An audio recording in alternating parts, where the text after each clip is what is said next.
Hello there, I'm Nimshit, CSAT faculty, lead IAS. I've had a wonderful journey of more than 11 years with aspirants across the state, and when CSAT takes another level, I feel it's time we gear up the best. If everything is planned well, half the work is done, and CSAT requires a lot of planning, practice, and quite a lot of exposure. ഒരുപാട് ആളുകൾ CSATൻ്റെ analysis ഒക്കെ നടത്തിയിട്ട് പറയാറുണ്ട് CSAT 2024 നല്ല എളുപ്പമാണ്. ഞാനത് ടഫാണെന്ന് പറയല്ല, പക്ഷേ that is in comparison with CSAT 2023.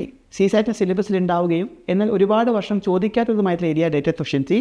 But since 2020 UPSC is exploring more questions from that area. And data efficiency is also clearly defined in the syllabus. ഒന്ന് ആലോചിച്ച് നോക്ക്, CSAT സിലബസിൽ 3 ഇടത്താണ് 10th ലെവൽ എന്ന് പറഞ്ഞിട്ടുള്ളത്.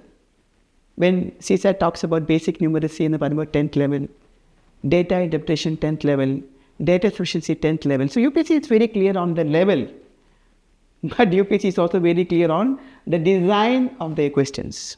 വലിയ ചോദ്യങ്ങളൊക്കെ നമുക്ക് ആൻസർ ചെയ്യാൻ പറ്റുന്നുള്ളതിന് ഒരു ഉദാഹരണം, ഫോർ എക്സാമ്പിൾ ടൈം ആൻഡ് ഡിസ്റ്റൻസിലെ ഈ ചോദ്യം ഒന്ന് പോസ് സമയത്ത് ചെയ്ത് നോക്കുക. ചെയ്ത് നോക്കിയല്ലോ. എന്താണ് ഈ ചോദ്യം? Shyam and Mahesh live either end of A straight road. ഒരു സൂപ്പർ ഡോഗ്, 90 km/h വേഗതയിൽ ഓടുന്ന ഒരു സൂപ്പർ ഡോഗ് തന്നെ. ഈ ഡോഗ് ആദ്യം ശ്യാമിൻ്റെ മഹേഷിൻ്റെ കാല് പോയി തൊടും, എന്നിട്ട് തിരിച്ച് ശ്യാമിൻ്റെ കാല് വന്ന് തൊടും, പിന്നെ മഹേഷിൻ്റെ കാല് പോയി തൊടും, പിന്നെ ശ്യാമിൻ്റെ കാല് വന്ന് തൊടും. അങ്ങനെ പരസ്പരം അങ്ങോട്ടും ഇങ്ങോട്ടും കാല് തൊട്ടുകൊണ്ടേ നിൽക്കും. എത്ര സമയം വരെ? ഈ ശ്യാമും മഹേഷും പരസ്പരം കണ്ടുമുട്ടുന്നത് വരെ. അപ്പോൾ ഇവിടെ ശ്യാമിൻ്റെ സ്പീഡ് തന്നിട്ടുണ്ട് 7 m/min, മഹേഷിൻ്റെ സ്പീഡ് തന്നിട്ടുണ്ട് 8 m/min. ഡോഗിൻ്റെ സ്പീഡ് തന്നിട്ടുണ്ട് 90 km/h. അവർ ചോദിച്ചത് how much distance will the dog travel before they meet each other എന്നാണ്. So we need to find the distance travel by the dog. നമ്മളെ സംബന്ധിച്ചോളം ഡോഗിൻ്റെ കേസിൽ ഡോഗിൻ്റെ സ്പീഡ് മാത്രമേ ഉള്ളൂ. അപ്പോൾ ഈ ഡോഗിൻ്റെ ഡിസ്റ്റൻസ് കണ്ടുപിടിക്കണമെങ്കിൽ എനിക്ക് ഡോഗിൻ്റെ ടൈം വേണം. ഡിസ്റ്റൻസ് ഈക്വൽ ടു സ്പീഡിൻ്റെ ടൈം. ഇത്രയും ബേസിക് ആയിട്ടുള്ള കാര്യമല്ലേ ഇവിടെ ടെസ്റ്റ് ചെയ്യുന്നത്. അപ്പോൾ ടൈം എന്ന് പറഞ്ഞാൽ ഡോഗ് എത്ര സമയം വരെ ട്രാവൽ ചെയ്യും? ഈ ശ്യാമും മഹേഷും കണ്ടുമുട്ടുന്നത് വരെ ട്രാവൽ ചെയ്യും. അപ്പോൾ let us go back to Shyam and Mahesh and let us find the time taken by Shyam and Mahesh to meet. അപ്പോൾ അതിൽ നിന്ന് നമുക്ക് ഡോഗ് എത്ര ദൂരം ട്രാവൽ ചെയ്ത് കണ്ടുപിടിക്കാൻ പറ്റും. അപ്പോൾ ഈ ശ്യാമും മഹേഷും ഓപ്പോസിറ്റ് ആക്ഷനിലാണ് വരുന്നത്. ഒരാളുടെ 7 മറ്റേയാളുടെ 8. അപ്പോൾ രണ്ടും ഓപ്പോസിറ്റ് ആയതുകൊണ്ട് we need to take relative speed. രണ്ടും ഓപ്പോസിറ്റ് ആയതുകൊണ്ട് രണ്ടിൻ്റെയും വേഗത രണ്ടിനെയും കണ്ടുമുട്ടാൻ സഹായിക്കുകയാണ്.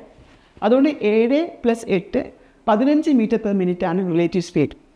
അവരുടെ ഇടയിലുള്ള ദൂരം 450 തന്നിട്ടുണ്ട്. But time is equal to distance by speed. അപ്പോൾ 450 / 7 + 8 15. അപ്പോൾ 450 / 15 30 മിനിറ്റ്സ് ആണ് ഈ ശ്യാമും മഹേഷും പരസ്പരം കണ്ടുമുട്ടാൻ എടുക്കുക. അപ്പോൾ ഈ ഡോഗ് 90 km/h വേഗതയിൽ ട്രാവൽ ചെയ്യും. 90 km/h വേഗതയിൽ ട്രാവൽ ചെയ്യുക എന്ന് പറഞ്ഞാൽ അതിൻ്റെ അർത്ഥം 1 മണിക്കൂറിൽ 90 km എന്ന് പറഞ്ഞ ദൂരം ട്രാവൽ ചെയ്യുന്നുണ്ടെന്നാണ്. അങ്ങനെ ഈ ഡോഗ് 30 മിനിറ്റ് ട്രാവൽ ചെയ്യും. കാരണം 30 മിനിറ്റ് കൊണ്ട് ഈ ശ്യാമും മഹേഷും പരസ്പരം കണ്ടുമുട്ടും. ആ ഡോഗ് 30 മിനിറ്റ് അഥവാ അരമണിക്കൂർ കൊണ്ട് അപ്പോൾ എത്ര ദൂരം ട്രാവൽ ചെയ്യും? 90ൻ്റെ നേരെ പകുതി 45 km ട്രാവൽ ചെയ്യും. And 45 km is the answer. ഇത് ചെറിയ ചെറിയ കാര്യങ്ങളെല്ലാം കൂടെ കൂടിയിട്ട് ഒരു ഡിസൈൻ ചെയ്തൊരു ക്വസ്റ്റ്യനാണ്. അത്രയേ ഉള്ളൂ. നിങ്ങൾ 2 മണിക്കൂർ പരീക്ഷയിൽ ഇരിക്കുന്ന രീതിയിലാണ് CSAT ക്വസ്റ്റ്യൻ പേപ്പർ ഡിസൈൻ ചെയ്യുക. And what UPSC will do? They will make the question paper time consuming. അവർക്കൊരിക്കലും ഈ CSAT ലെവൽ അപ്പുറത്തേക്ക് കൊണ്ടുപോകാൻ പറ്റൂലല്ലോ. കാരണം ലെവൽ ഓൾറെഡി ഡിഫൈൻഡ് അല്ലേ. 10th class. അപ്പോൾ they make it time consuming. So that is why we need to have exposure on the way UPSC asks questions. അതേപോലെ തന്നെ നമ്മൾ ബേസിക് ആയിട്ടുള്ള കോൺസെപ്റ്റ്സ് ഒക്കെ നല്ല ക്ലിയർ ആവണം. അപ്പോൾ ഇതെല്ലാം മാച്ച് ആകുമ്പോഴാണ് നമ്മളിതിനെ കോൺകർ ചെയ്യുക. We don't talk about cracking CSAT, you talk about conquering CSAT. Lead IAS, crafted by the toppers.